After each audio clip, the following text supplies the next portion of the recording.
problemi so samo, ker jih definiramo kot probleme. Ne? Pa mogoče naslednje vprašanje, ko si govorila o tem sojenju na dobro in slabo, je to problem? Pa če je problem, spet problem, ne? Mogoče spet problem, ne? Če nas to omejuje, mogoče, ne? Sam s tebe ujel zanko, ne? Ampak če nas to omejuje, si najbrž hotel vprašati, ali pa kako to vpliva na naše življenje, to sojenje? Pač ja, recimo, ja. In zdaj pač kako to nekako rešiti, oziroma kako nekako se osvoboditi tega primeža, da ti nekaj vidiš kot problem, oziroma da nekaj vidiš kot slabo, ali pa nekaj presojaš na dobro in slabo.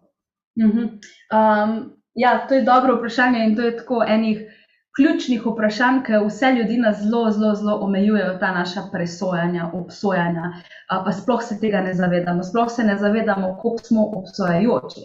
Ampak ljudje se v bistvu ne rodimo s programom, da bomo sodili. Nekaj je dobro, nekaj je slabo, nekaj je lepo, nekaj je grdo, nekaj je prav, nekaj je narobe. S tem se ne rodiš, zato ker otroci tega nimajo.